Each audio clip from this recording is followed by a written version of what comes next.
the previous video, we looked into the idea that terrorism is becoming increasingly deadly. And in this video, we're gonna explore the assumption that terrorism is predominantly anti-Western. Well, this assumption can be broken down in two parts. First, we're gonna focus on the targets. Are the targets of terrorism mainly Westerners, or are they not? And then we look at rhetorics. Is the language, are the slogans, is the discourse of terrorists mainly anti-Western? Where does the assumption come from? What's the origin of the claim? Well, President of the United States, George W. Bush, hinted at it in a speech which he delivered about 10 days after the attacks on his country in 2001. And in this speech, or his address to the nation, he said the following: Americans are asking, why do they hate us? They hate what they see right here, in this chamber, a democratically elected government. Their leaders are self-appointed. They hate our freedoms, our freedom of religion, our freedom of speech, our freedom to vote and assemble and disagree with each other, thus hinting at an anti-Western idea or an anti-Western agenda. And there are many interviews with Osama bin Laden, the then leader of Al-Qaeda, that are proof of an anti-Western agenda. In an interview with Al Jazeera in 2002, for instance, he stated that the priority in this war at this stage must be against the infidels, the Americans and the Jews who have not stopped their injustice. And also scholars and experts have pointed at anti-Western talk and anti-Western terrorist attacks. Well, one of them is Walid Phares, who wrote several books about what he calls jihadism or jihadists. And the author describes and analyzes through multiple examples of terrorist groups and individuals how jihadists wage a war against the West, an ideological war against Western civilization and democracy.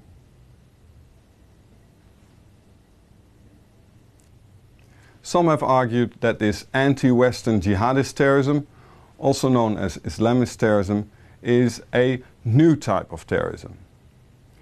Martha Crenshaw, for instance, in a book published in 2000, stated the following. She said, several recent works focus on a new terrorism that is motivated by religious belief and is more fanatical, deadly and pervasive than the older and more instrumental forms of terrorism the world has grown accustomed to.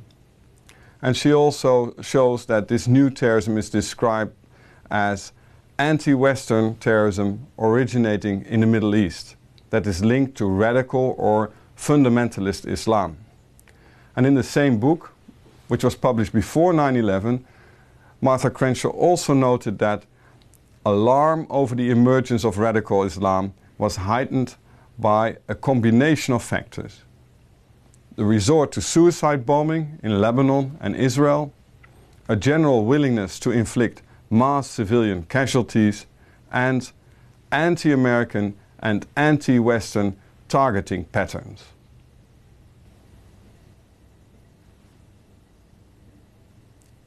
Why is it important to test this assumption? If we continue to believe and continue to say that terrorism is predominantly anti-Western, of course we will strengthen this perception. But what if it's not true? What if terrorism is not mainly aimed against the West? Then spreading the idea of anti-Western terrorism is not very helpful. In fact, in that case, we will help those who would like to threaten the West. And we will make some anti-Western groups a lot bigger than they are. Moreover, we might contribute to the notion of a clash of civilization, as put forward by Samuel Huntington. Or we might strengthen this idea of a clash or a struggle between Christianity and Islam. Again, this is not a good idea when the facts do not support such a clash or such a struggle. Those kind of frames might, for instance, influence the way we look at each other, the way we look at individuals from different cultural backgrounds. It can lead to generalization and stereotyping, and for instance in the West it could lead to that some people might see their Muslim neighbor as a potential anti-Western person, as a potential enemy. And that is why we have to compare this assumption with facts. Is terrorism predominantly aimed against Westerners or not? Or is it only rhetoric, only empty threats?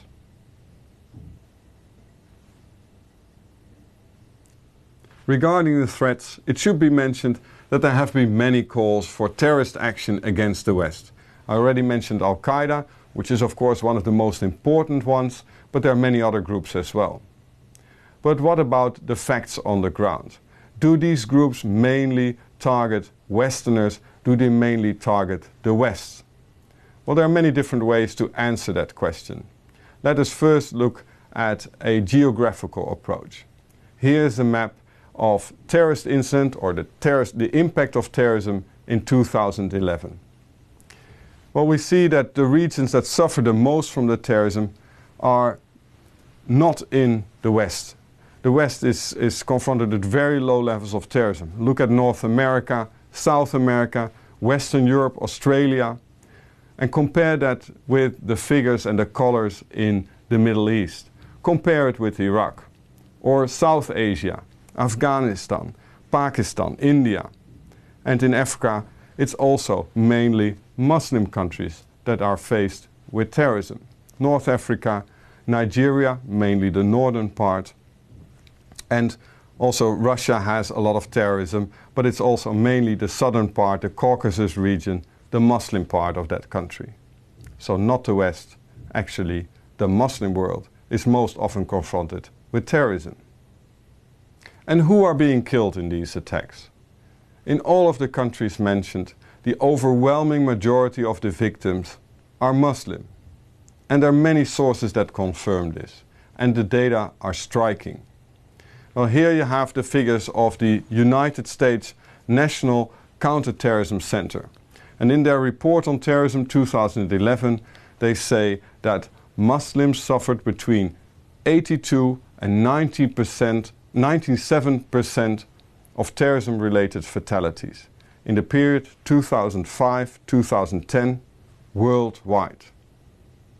And other sources show that even in Iraq, in the years after 2003, meaning in the years after the US-led invasion, where there was an enormous presence of Western troops, the majority of the attacks by Al-Qaeda affiliates was against fellow Muslims, not against Western troops.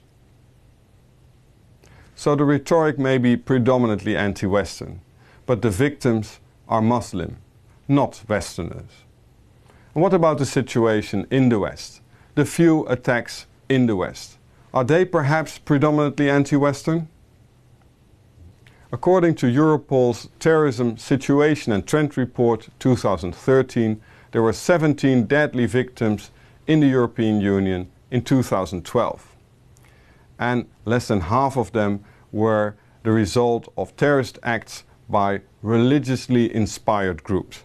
That's the political correct term for Islamist or jihadist terrorism. You also see that there were in total 219 attacks. And they were mainly carried out in France and Spain. But they were carried out by terrorist groups that are called separatist or ethno-nationalist groups. And the religiously inspired terrorists carried out only 6 attacks within the European Union in 2012. And one of them was the attack by Mohammed Merah, a veteran from the fight in Afghanistan, who in and around his hometown, Toulouse in France, killed 7 people. Thus, even in Europe, most of the attacks cannot be labeled anti-Western. What about North America? What about the United States? According to the statistics of the United States State Department for the year 2012, there were no casualties because of anti-Western terrorism on US soil. So the assumption that terrorism is predominantly anti-Western, is it true, partly true, false, or should we call it a myth? Well, I guess we see a mixed picture. The rhetoric of Al-Qaeda and other Islamist or jihadist groups is definitely anti-Western. And these religiously inspired groups seem to dominate the current wave of terrorism. They are responsible for a high number of attacks and many victims. However, when we look at these victims or look at the targets, we see that it includes relatively few Westerners. The main group of victims of these attacks are other Muslim countries and other Muslims. And in the West, the majority of the attacks are linked to separatist groups, right-wing groups, left-wing groups, but not anti-Western groups. Therefore, I guess we can label this assumption as partly true or even false, depending whether you regard rhetoric as important as people killed in terrorism. Well, having said that, I think it's more appropriate to label this assumption as falsified.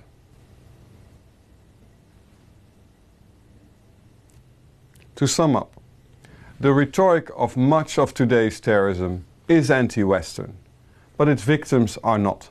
They're not Westerners, they're Muslims. Combining these two observations, we label the assumption that terrorism is predominantly anti-Western false. In the next video, we will investigate the idea that terrorism is successful.